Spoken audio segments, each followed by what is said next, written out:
Halo, rekan-rekan mahasiswa sekalian. Assalamualaikum warahmatullahi wabarakatuh. Selamat pagi, salam sejahtera. Baik, hari ini kita berjumpa lagi dengan materi saya, yaitu materi psikologi pendidikan dengan pembahasan yaitu hakikat belajar. Di sini tujuan dari hakikat belajar adalah yang pertama yaitu faktor-faktor yang mempengaruhi belajar. Yang kedua adalah tujuan belajar, ingatan dan lupa. Baik, kita mulai ke materi. Di sini belajar merupakan suatu kegiatan untuk memperoleh ilmu pengetahuan, yaitu seperti yang dikatakan oleh seorang ahli yang bernama Slaminto. Belajar adalah suatu proses usaha yang dilakukan oleh seseorang untuk memperoleh suatu perubahan tingkah laku yang baru secara keseluruhan sebagai hasil pengalamannya sendiri dalam interaksi dengan lingkungannya. Artinya pengalaman seorang pelajar akan didapat setelah berinteraksi baik di lingkungan sekolah, lingkungan rumah, maupun lingkungan tempat tinggal. Lalu dari ciri-ciri belajar. Nah, ciri-ciri belajar ini ada menurut Jamara, seorang ahli juga. Yang pertama adalah perubahan terjadi secara sadar. Artinya perubahan ketika belajar itu terjadi secara sadar karena dilakukan melalui pembelajaran. Baik dalam segi perilaku, ilmu pengetahuan, dan lain sebagainya. Lalu yang kedua adalah perubahan dalam belajar bersifat fungsional, yaitu sebagai hasil belajar dari perubahan yang terjadi dalam diri individu yang berlangsung terus-menerus. Artinya setiap individu akan berubah dan berlangsung terus-menerus sampai dia masuk ke liang kubur. Karena belajar itu kan dari mulai kita lahir sampai dengan kita tidak ada, sampai ke liang lahat itu kita akan terus belajar dan melalui proses-proses yang panjang. Baik, kita lanjut ke materi selanjutnya yaitu perubahan dalam belajar positif yang bersifat positif. Di sini belajar melalui sesuatu yang lebih baik. Artinya apa? Ketika kita belajar, kita akan memperoleh perubahan yang lebih baik lagi. Yang awalnya A, kita akan berubah menjadi B. Lalu perubahan belajar yang bukan bersifat sementara. Artinya perubahan belajar dari sifat perubahan itu akan terus, tidak sementara. Seperti misalkan ketika kita sedang belajar seperti bayi misalkan, dia akan belajar ketika meminta makan, dia akan menangis untuk memberi informasi kepada orang tuanya bahwa dia lapar atau dia pipis misalkan. Itu akan dibentuk dengan menangis. Atau ketika kita sudah dewasa misalkan sudah bisa mencari uang sendiri seperti saudara-saudara mahasiswa ya, rekan-rekan mahasiswa semuanya. Misalkan sudah bekerja, oh ternyata saya lapar, maka akan mencari ke kantin misalkan. Nah, di sini juga kita akan lanjut dengan perubahan. Jadi perubahan itu mencakup seluruh aspek dari tingkah laku. Kenapa perubahan akan mencakup seluruh dari tingkah laku? Karena perubahan itu akan dialami setiap manusia seperti kebiasaan, sikap, keterampilan, dan ilmu pengetahuan. Itu akan berubah semuanya, dari yang tidak bisa menjadi bisa, dari yang tidak terampil menjadi terampil. Lalu di sini ada prinsip-prinsip dari belajar. Nah, prinsip dari belajar itu apapun yang dipelajari oleh siswa, ya itulah siswa yang akan belajar. Contohnya ketika kita sedang belajar nih, seperti rekan-rekan mahasiswa sedang mempelajari materi psikologi pendidikan, maka rekan-rekan mahasiswa sendiri kan yang sedang memperhatikan atau mengamati, oh materi psikologi ini seperti ini, oh materi psikologi pendidikan seperti ini. Rekan-rekan sendiri yang mempelajarinya atau yang memahaminya. Lalu setiap siswa belajar dengan tingkat kemampuannya. Nah, tidak mungkin kan materi yang untuk anak kelas 1 SD kita ajarkan ke anak yang kelas 3 SD, kan tidak mungkin. Pasti tidak akan bisa. Jadi kita bisa lihat dari tingkat kemampuan anak. Lalu siswa juga akan belajar dengan baik bila mendapatkan penguatan langsung dari setiap langkahnya. Penguatannya dari mana ya? Dari gurunya sendiri. Kita harus memberikan penguatan, motivasi dan lain sebagainya agar peserta didik kita dapat semangat untuk menerima materi yang disampaikan oleh guru. Di sini ada juga penguasaan materi. Nah, di sini penting sekali penguasaan materi dari setiap langkah yang dilakukan oleh siswa. Karena ketika si peserta didik kita atau siswa kita mengerti dengan materi yang kita sampaikan, Maka ketika kita akan melakukan tes misalkan atau pretest, maka dia akan bisa menjawab walaupun jawabannya tidak sempurna. Nah, di sini perlu teknik-teknik dalam penguasaan materi untuk peserta didik. Lalu motivasi belajar.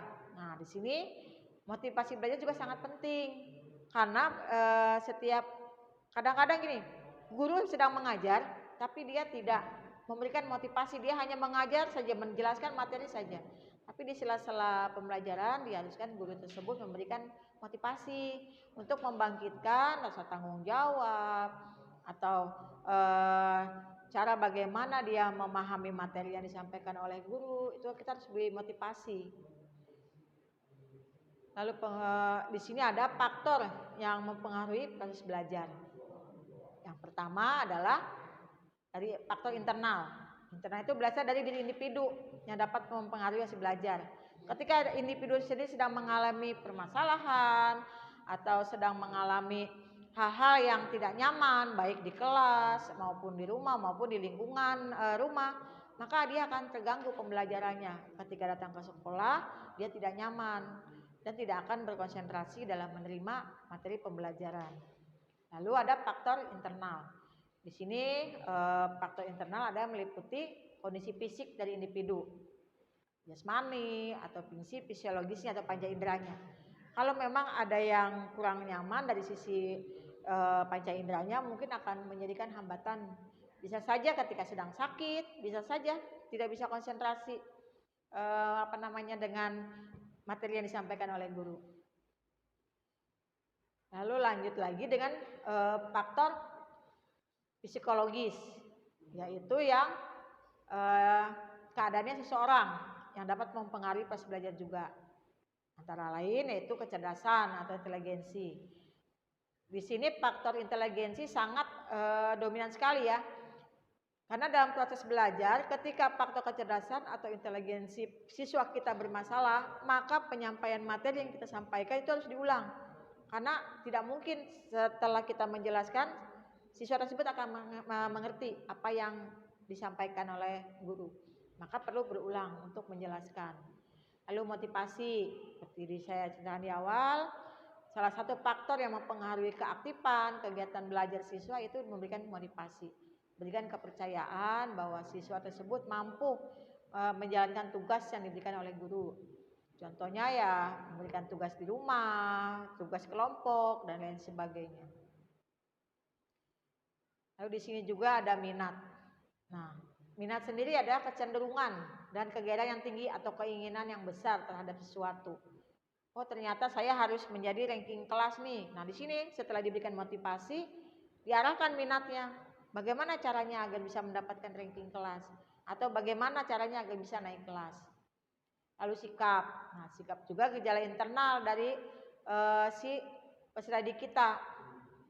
Di sini sikap kita bisa melatih kepada peserta didik kita dengan cara melihat responnya. Responnya bagaimana sih terhadap lingkungan di kelas, ketika sedang ada pemberian materi, ketika sedang ada diskusi yang dilakukan dalam kegiatan belajar mengajar di kelas, itu kita bisa lihat dari sikap peserta didik kita, apakah sedang nyaman atau tidak.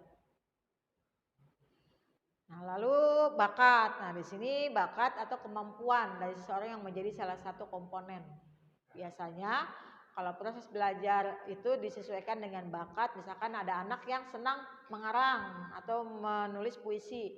Maka ketika ada pembelajaran bahasa Indonesia, dia akan senang dengan pelajaran tersebut karena dia dapat mengerti bahasa-bahasa yang bagus untuk dibuat karangan atau puisi. Nah, lanjut lagi dengan faktor eksternal. Di sini faktor eksternal adalah lingkungan sosial. Lingkungan sosial itu ada dua ya, bukan ada beberapa. Lingkungan sosial sekolah misalkan. Apakah anak tersebut nyaman dengan guru, dengan petugas administrasinya, dengan teman sekelas, atau warga sekolah? Warga sekolah itu pak sekolah, penjaga sekolah, dan lain sebagainya. Apakah nyaman? Nah, itu tugas guru juga melihat. Lalu lingkungan sosial. Nah, lingkungan sosial sendiri adalah lingkungan sosial masyarakat. Dilihat keadaan tempat tinggal siswa, bagaimana lingkungan masyarakatnya. Apakah bermasalah atau tidak. Lalu lingkungan sosial keluarga. Nah, dilihat dari hubungan antara anggota keluarga, hubungan antara anak, ibu, kakak, dan lain sebagainya. Ini kita bisa lihat, karena semua itu akan menyebabkan hambatan. Lalu kita lanjut lagi dengan lingkungan non-sosial. Di sini lingkungan alamiah atau kondisi udara yang segar dan sejuk. Biasanya kalau kita belajar saja dalam kondisi yang panas kan kita tidak bisa konsentrasi dengan materi yang disampaikan oleh guru, karena kan panas dalam kelas. Nah, itu lingkungan yang sejuk, nggak perlukan ventilasi yang cukup untuk ruangan kelas. Lanjut lagi dengan faktor instrumental. Di sini adalah gedung sekolah, sarana dan prasarana yang menunjang dari kegiatan belajar mengajar. Selain pelaturan, silabus, lalu buku-buku sumber belajar dan sebagainya. Lalu ada juga faktor materi pelajaran.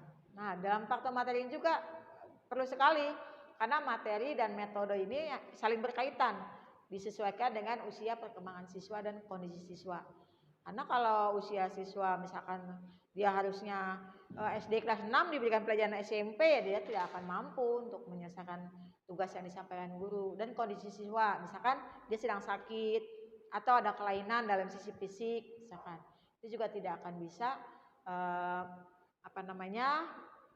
pembelajaran dapat menjadi atau mencapai tujuan. Baik, kita akhiri saja materi untuk hakikat belajar. Untuk selanjutnya nanti akan kita lanjutkan dengan materi motivasi belajar. Baik, Ibu akhiri, wabillahi taufiq wal hidayah. Wassalamualaikum warahmatullahi wabarakatuh. Selamat pagi, salam sejahtera, salam sehat selalu.